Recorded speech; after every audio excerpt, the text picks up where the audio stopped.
boa noite a todos, ou bom dia ou boa tarde, conforme o horário que vocês vão assistir essa live. Obrigado a todos pela presença.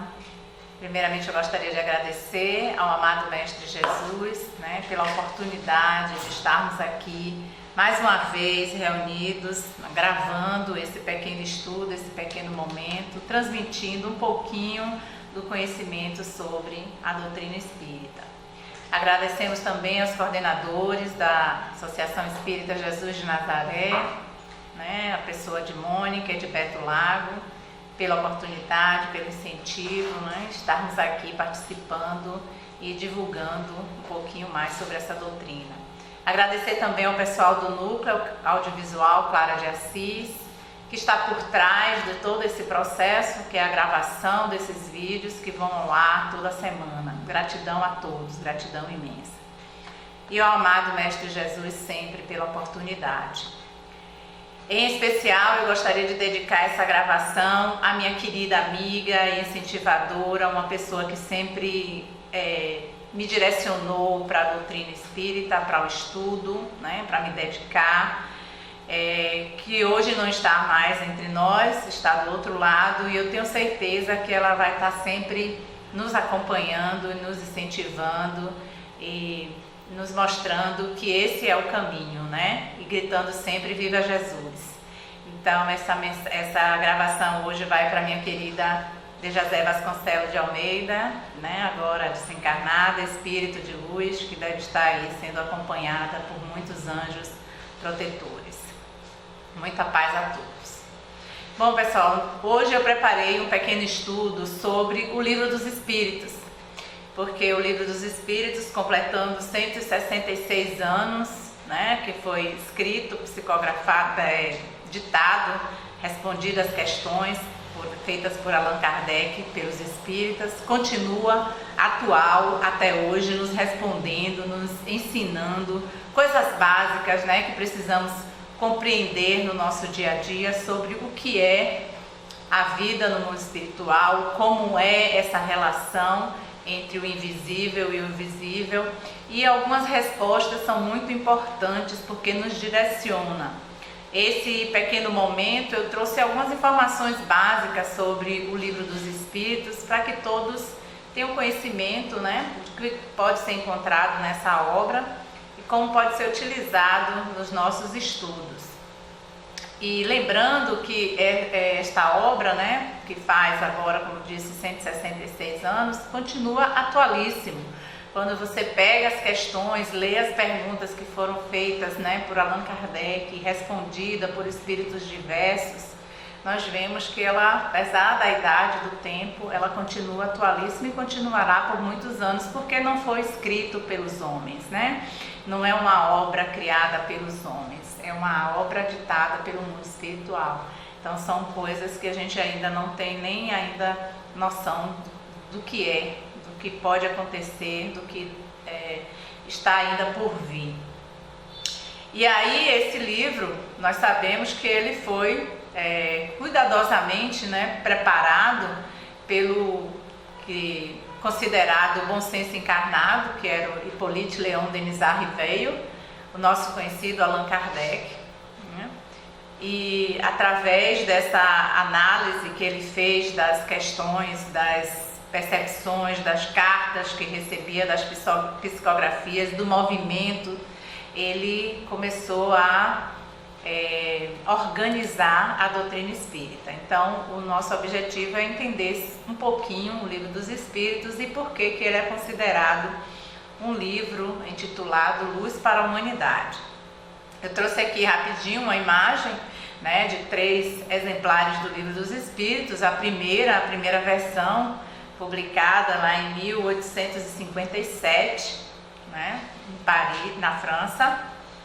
E o livro, uma versão mais recente, no meio aqui, do Livro dos Espíritos, e essa última versão, uma das últimas versões, não a última, que foi a comemoração dos 150 anos dessa obra, Foi uma comemoração muito rica e importante. E antes de falarmos sobre o Livro dos Espíritos, propriamente dito, eu gostaria de apresentar um pouquinho sobre Allan Kardec, Quem foi Allan Kardec? Então, Allan Kardec, ele nasceu como Hippolyte Léon Denis Rivail em 3 de outubro de 1804, em Lyon, na França. Ele teve uma formação bem cuidadosa, né? Ele estudou na Suíça, ele foi aluno do professor Pestalozzi. Ele foi não só aluno, como ele também foi orientando do professor Pestalozzi, e ele acabou trabalhando junto e assumiu inclusive a coordenação das escolas quando o professor Pestalozzi precisava se ausentar das unidades escolares. O próprio Allan Kardec assumia a direção. Allan Kardec, ele se casou com Amélie Gabrielle Baudet, que nasceu em 23 de novembro de 1795, alguns anos mais nova que ele, mas foi assim um amor à primeira vista, eram almas que se encontravam e eles casaram, e ela ajudou muito ele nesse processo de arrumação, digamos assim, da doutrina espírita. Allan Kardec era um espírito muito dedicado, né, em tudo que ele fazia. Ele estudava muito, estudou muito, conhecia e falava fluentemente o alemão, o inglês, o italiano, o espanhol. Conhecia também o holandês e falava e podia se exprimir nessa língua. E esse conhecimento de Allan Kardec, a partir desse conhecimento, toda a formação que ele tinha, ele publicou vários livros na área da educação. E esses livros, através desses livros, ele exerceu grande influência na reforma dos estudos, tanto na França quanto na Alemanha.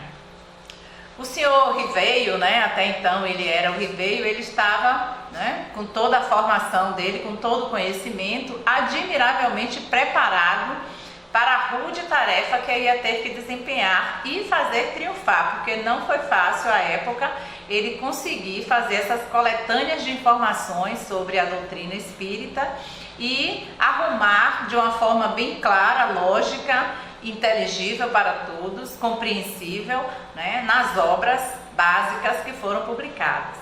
Seu nome era muito conhecido e era respeitado como um pesquisador, como um educador, né, através dos livros que ele já tinha publicado nas diversas áreas.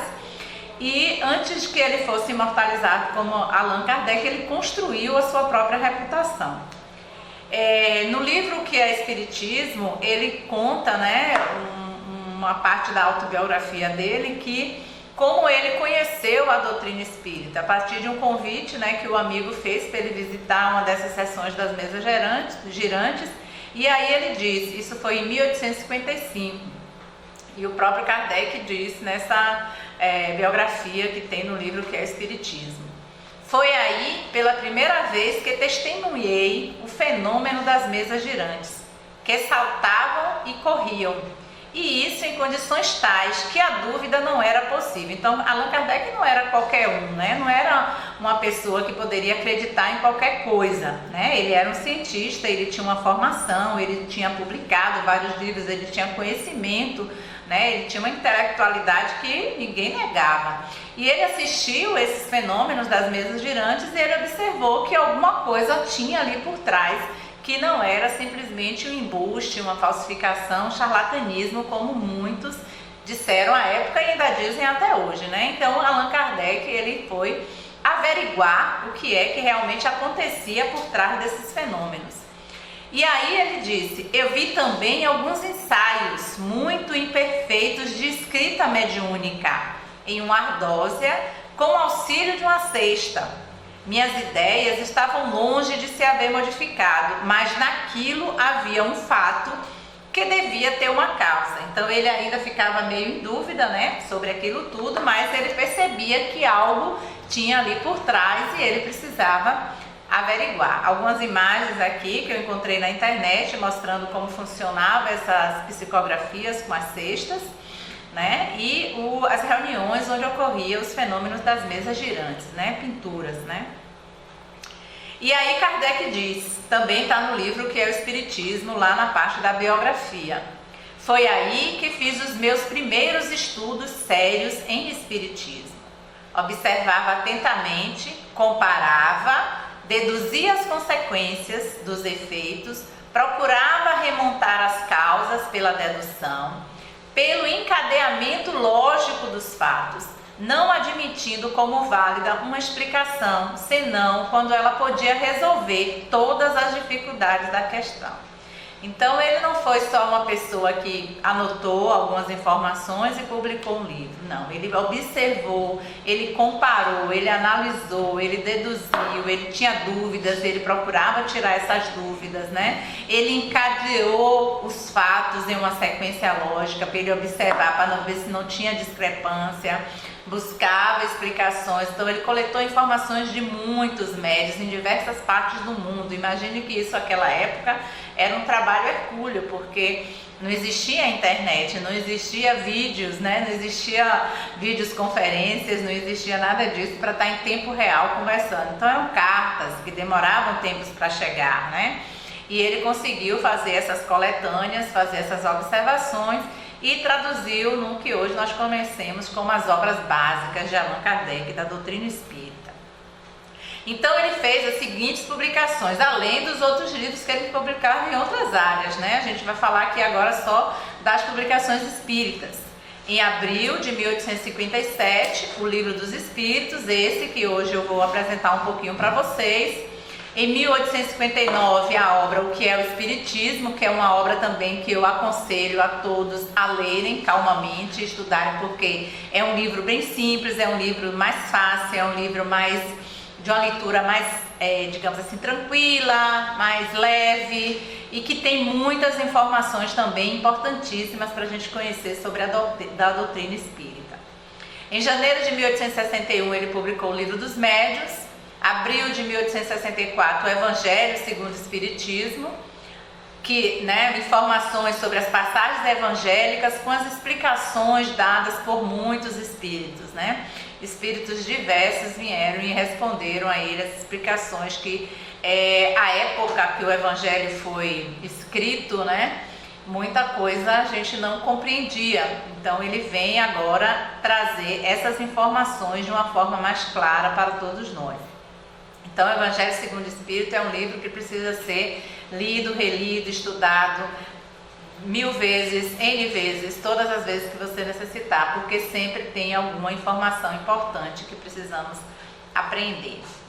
Em agosto de 1865, a publicação do Céu e Inferno, que é um livro também de perguntas e respostas muito interessante, com vários depoimentos do mundo invisível, né? Na segunda parte do livro ele traz situações que ocorreram em sessões mediúnicas, onde ele traz informações que os espíritos passavam para eles de como era a vida deles no mundo espiritual, como eles desencarnaram, quanto tempo levaram para reconhecer que estavam desencarnados, o que é que estavam fazendo, o que é que queriam, por que estavam procurando contatos com os seres encarnados. Então é um livro muito interessante para a gente compreender essa existência no mundo espiritual e essa possibilidade de comunicabilidade com o mundo visível. Em janeiro de 1868 ele publica a Gênesis. Janeiro de 1858 até 1869 a Revista Espírita, né? Porque foram vários volumes e por ano ele publicava uma revista por mês. Essa revista ela ajudou muito na divulgação da doutrina espírita, porque era mais barata e era mais rápida, era mais fácil a divulgação. Então chegava mais facilmente a todas as pessoas, né? Que às vezes não tinham condições de comprar os livros, né? Os livros que ele já tinha publicado, mas a revista espírita estava mais acessível. E nessa revista espírita também ele traz vários depoimentos, vários casos, várias histórias, cartas que eles recebiam, né? Informações do mundo espiritual, através de várias fontes. Ele fez umas compilações e publicava uma revista por mês durante o período de 1858 até 1869. E depois nós temos a obra Póstumas, que é uma compilação que foi feita, né? Ele começou a preparar ainda quando estava encarnado, mas só foi publicado em 1890, já depois que Allan Kardec tinha desencarnado. Então essas são as obras que, né, o Allan Kardec produziu dentro da doutrina. E aí uma pergunta, por que o Livro dos Espíritos é considerado uma luz para a humanidade? Por que eu coloquei esse título aqui na minha apresentação hoje? Por que nós podemos considerar uma luz para a humanidade? Primeiro, entendendo o livro, a organização do Livro dos Espíritos, né? O Livro dos Espíritos, ele está arrumado em 4 partes, e sendo que a primeira parte das causas primárias, que vai da questão 1 até a 75, corresponde ao livro A Gênese. Então, ele pegou as informações que estavam no Livro dos Espíritos, né, das causas primárias, resumidamente, e publicou um outro livro chamado A Gênese, onde tem mais detalhada todas essas informações que está no Livro dos Espíritos.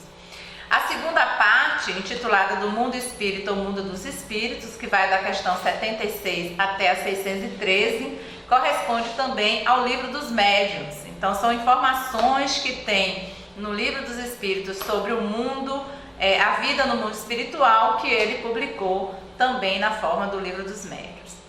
Na parte 3, que compreende das leis morais, das questões 614 a 919, nós vamos ter o Evangelho segundo o Espiritismo, né, onde ele vai abordar todas as questões das leis divinas, as leis naturais, as leis morais que regem a nossa existência. E na parte 4, intitulada Das Esperanças e Consolações, compreende das questões 920 a 1019, se refere, foi publicado posteriormente dentro do livro O Céu e o Inferno, com maiores explicações, tá? E aí eu vou trazer para vocês algumas respostas que eu encontrei, e são muitas perguntas e muitas respostas, são 1019, a primeira versão tinha apenas 519, a segunda tem 1019 questões, e são muitas perguntas e respostas que nos interessam o tempo todo. Eu trouxe só algumas para vocês entenderem por que o Livro dos Espíritos é considerado luz para a humanidade. E aí eu trago aqui, resumidamente, uma pequena resposta minha mesmo, né? Sobre o porquê disso aí. Porque nos traz, de uma forma compreensível, algumas respostas que nos ajudam a compreender a nossa existência e a necessidade de um processo evolutivo, voltado para o nosso crescimento. Responde algumas perguntas que até então a ciência não consegue avançar. Então, o Livro dos Espíritos, ela nos traz explicações para muitas coisas que nós, com a nossa vã filosofia ou a nossa ciência ainda engateando, não consegue responder, né? A questão é a gente acreditar naquilo ali, entender, compreender, né? Raciocinar sobre aquilo e utilizar aqueles ensinamentos, aquelas passagens que tem no Livro dos Espíritos e nos outros livros que eu acabei de falar para o nosso crescimento, porque é esse o nosso processo. Nós não estamos aqui simplesmente para viver uma existência transitória e sair dela sem ter adquirido nenhum processo de aprendizagem, nenhuma evolução, nenhuma mudança, digamos assim, tanto intelectual quanto moral. Então esses livros, todos eles vão nos conduzir para esse processo de melhoria no nosso comportamento, no nosso viver com o outro, no nosso amar ao próximo, no nosso amar a Deus, reconhecer a existência de Deus como um Pai Criador, um Deus todo-poderoso e bondoso que nos ama e nos guia o tempo todo, nos colocando no caminho certo. Então, algumas perguntas e algumas respostas eu trouxe aqui para a gente conversar um pouquinho. Logo começando o Livro dos Espíritos, no primeiro capítulo das causas primárias, na primeira parte, Allan Kardec pergunta o que é Deus, né? O que é Deus? Então essa pergunta, se vocês procurarem aí no YouTube, tem várias palestras, várias lives, vários estudos, seminários feitos, com explicações sobre isso, né? Então livros já foram publicados a partir disso aí, para explicar o que é Deus. E assim, não vai ser aqui rapidamente, em 2 minutos, que a gente vai conseguir entender. Mas Allan Kardec, ele mostra de uma forma bem simples, através das respostas que o Espírito diz, que Deus né? Aquela afirmativa que está na Bíblia, eu sou. Ele é a inteligência suprema, causa primária de todas as coisas. Então, quem está na frente de tudo que existe no universo, de toda a organização que existe no universo, porque existe uma organização, não é obra do acaso. O acaso não existe. Se o acaso existisse, tudo seria um caos constantemente, né? Não existe. E essas obras, têm uma fonte, tem uma causa, exatamente, tem uma causa. E essa causa é Deus. O que é esse Deus, né? Quem é, não é a pergunta, porque os espíritos diriam, Deus não é gente. Deus é uma força, Deus é algo maior, é algo que deu início a tudo, né? E aí logo na questão 2, Kardec pergunta, Deus é infinito? Como se fosse uma coisa assim, uma coisa material, ou algo que a gente pudesse definir início, meio e fim, né? Aí os espíritos respondem sabiamente, definição incompleta, insuficiente para definir o que está acima da linguagem dos homens. Ou seja, nós ainda estamos engateando nesse processo de construção da aprendizagem. Precisamos aprender muito. Os espíritos dizem isso o tempo todo, em várias passagens do livro dos Espíritos, do livro dos Médiuns, do Evangelho segundo o Espiritismo, no livro Consolador de Emmanuel, diz que muitas coisas nós ainda não temos capacidade de compreender, e não adianta a gente tentar fuçar, averiguar, tentar descobrir, que não vai conseguir compreender, porque não temos ainda informações necessárias, está acima da nossa linguagem, né? Não existe para nós nenhum ponto de comparação capaz de nos traçar uma ideia do que seja realmente Deus. Mas eu imagino como uma força maior, poderosa, suprema, que coordena tudo, né? Que comanda tudo, que controla tudo, né? Que nos dirige para o melhor caminho e cria com perfeição, né? Porque é só observar as obras de Deus, até o que está errado está certo. Está errado na nossa concepção materialista, mas dentro dos desígnios de Deus está tudo certinho. E ele continua com outras perguntas. Por que não vemos Deus? E aí ele traz uma resposta, que também está no livro A Gênese, no capítulo A Visão de Deus, no item 33, que eu acho muito interessante. Aquele que se acha no fundo de um vale, envolvido por um denso nevoeiro, não vê o sol. Entretanto, pela luz difusa, ele percebe a presença do sol. Se ele subir a montanha, à medida que for ascendendo, o nevoeiro se irá dissipando e a luz ficará cada vez mais viva. Contudo, ainda não verá o sol. Só depois que se haja elevado acima da camada brumosa e chegado a um ponto onde o ar esteja perfeitamente límpido, ela o contemplará em todo o seu esplendor. Então, por que não vemos Deus? Porque ainda estamos no nevoeiro. Ainda estamos nesse denso nevoeiro material, preocupados ainda com a materialidade, não nos preocupando em entender a espiritualidade, não tirando as escamas dos nossos olhos para conseguir compreender esse mundo que está lá no topo, que a gente só vai conseguir enxergar quando a gente dissipar todo esse nevoeiro que está à nossa volta e deixar o sol brilhar.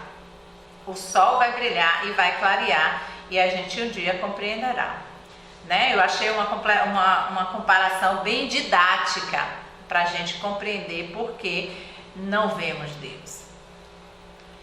Uma outra questão que eu achei interessante, lembrem-se que são 1019 questões, não tinha como trazer todas elas aqui, eu fui escolhendo apenas algumas que eu achei mais significativa. Cada um tem uma opinião diferente. Se fosse outra pessoa aqui falando essa fala, traria outras questões com certeza, mas o importante é entendermos a importância dessa obra, certo? Então, na questão 970, Kardec pergunta aos espíritos: em que consistem o sofrimento dos espíritos inferiores?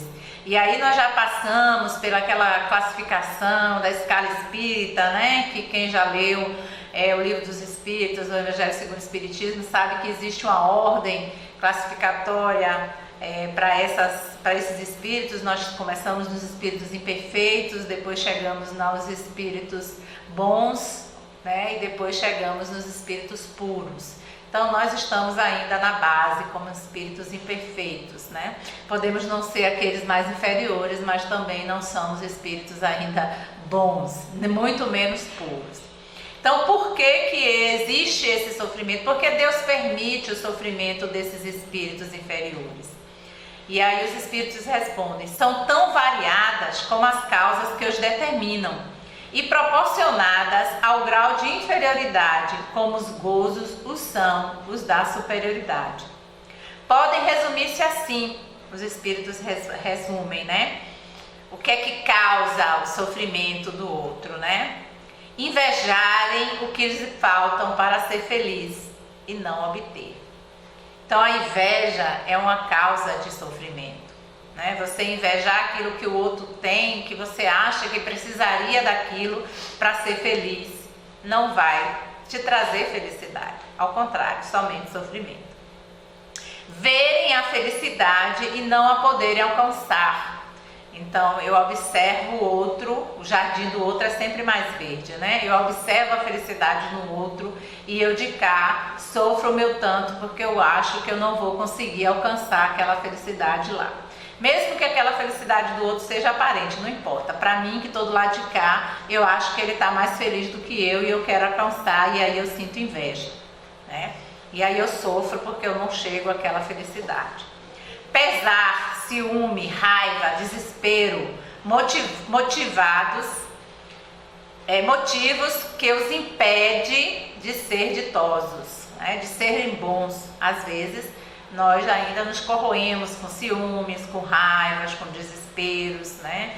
Com pesares, com aqueles sentimentos menos, né? Auspicioso, como diria o povo da Índia.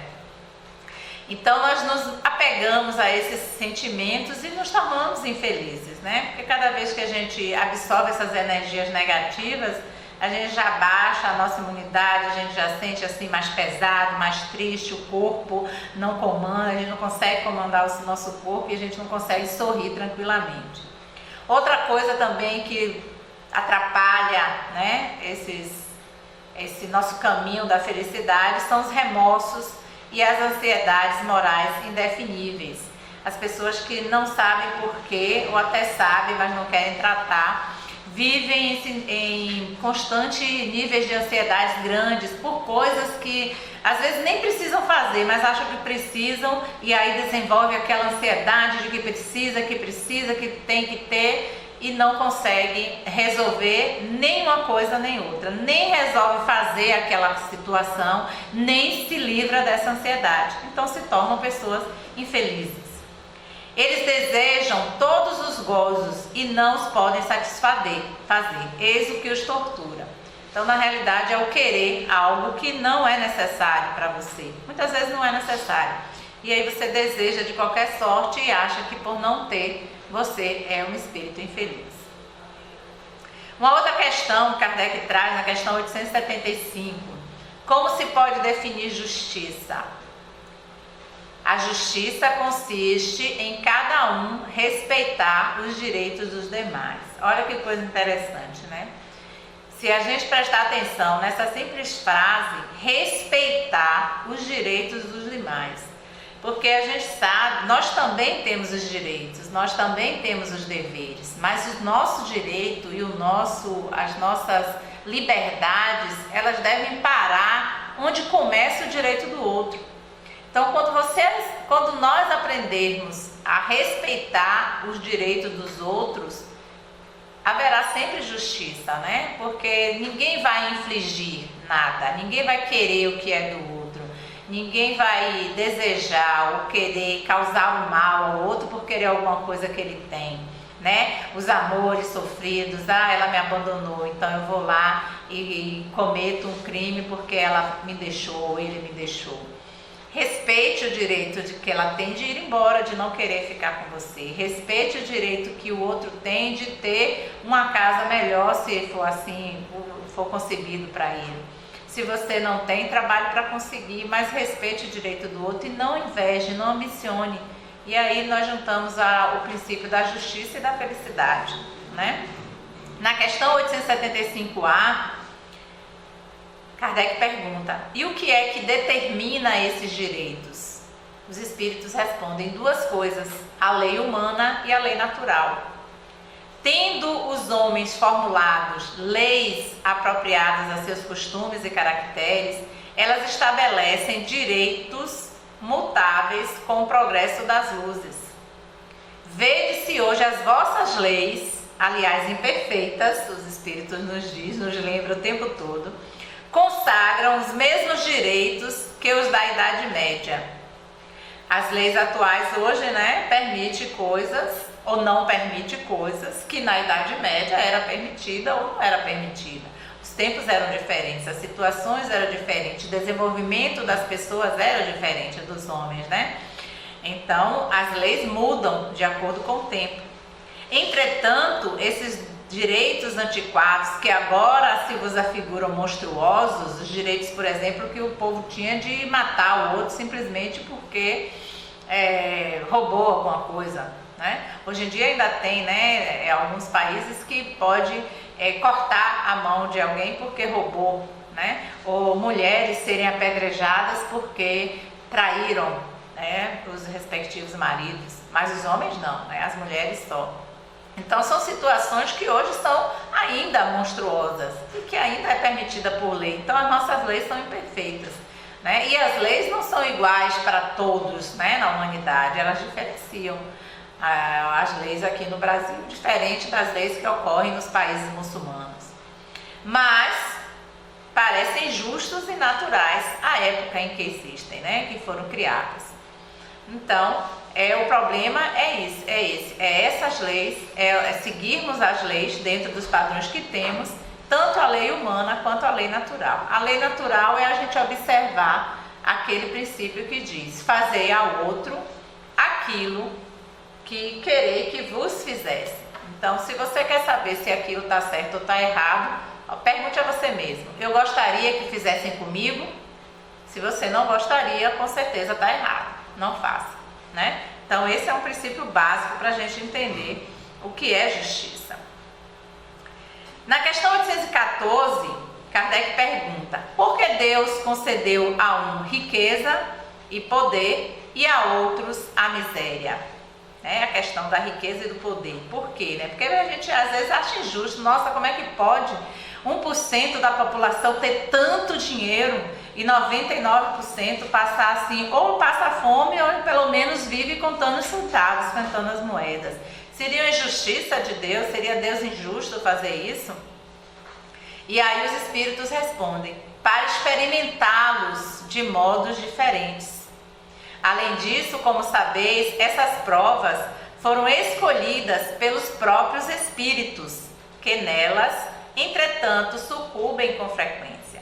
Então, a prova da riqueza ou da pobreza fomos nós que escolhemos no mundo espiritual. Nós escolhemos passar por essas provas para tentar superar os nossos débitos que já adquirimos de outras existências. E não é fácil, muitas vezes sucumbimos, com frequência nós sucumbimos nessas provas. Então, tanto a da riqueza quanto a da pobreza são provas que nós escolhemos passar para nos testarmos. São situações criadas em que deveríamos superar a nossa existência e adquirir bônus horas ou créditos, mas muitas vezes nós falhamos, principalmente na riqueza, que é pior, Porque quando a gente tem muito dinheiro, a gente acha que a gente não tem obrigação. A gente não, quando fala a gente, é muita gente, Algumas pessoas, eu, por exemplo, nunca tive não nessa existência, mas imagino que poderia ter e achar que não preciso me preocupar com o outro, não preciso, não, vá trabalhar, eu trabalho, porque que ele não trabalha? Vá trabalhar e não me preocupar com o outro. Quando na realidade Deus disse, nas suas leis, na sua lei básica: amai a Deus sobre todas as coisas e ao próximo como a ti mesmo. E ao próximo é aquele irmão que passa fome e às vezes você tem comida sobrando, jogando fora, mas você não ajuda esse irmão, Então é uma prova difícil, é uma prova muito difícil e muitos com frequência sucumbem, como diz aqui os Espíritos. Na questão 815, ainda continuando: qual das duas provas é mais terrível para o homem, a da desgraça ou a da riqueza? E aí os Espíritos dizem: são tanto uma quanto a outra. A miséria provoca as queixas contra a providência. A riqueza incita a todos os excessos. Então, meus irmãos, são muitas as questões que temos ainda para falar. Se a gente pudesse, se a gente tivesse muito tempo, ficaria aqui durante horas conversando sobre algumas questões do Livro dos Espíritos para entendermos o porquê que ele é a luz da humanidade. Mas, devido ao tempo, eu vou encerrar aqui a participação, resumindo de uma forma bem sintética mesmo, o porquê do Livro dos Espíritos, né? Com essa conclusão que chegamos sobre a luz para a humanidade. O Livro dos Espíritos chega assim ao terceiro milênio da era cristã, realizando a sua tarefa de esclarecimento e consolação junto aos homens, fortalecido pela convicção de milhões de pessoas que o estudam, compreendem, aceitam e procuram colocar em prática os seus ensinos, realizando seu aprimoramento moral e intelectual e construindo desta forma as bases do novo edifício social que se eleva e que um dia há de reunir todos os homens no mesmo sentimento de amor e de caridade. Isso é uma passagem que está na revista Reformador, em abril de 2001, porque eu fiz uma compilação aqui para vocês, tá? Com isso eu agradeço a participação de todos e agradeço principalmente à Associação Espírita Jesus de Nazaré pela oportunidade e desejo a todos muita paz.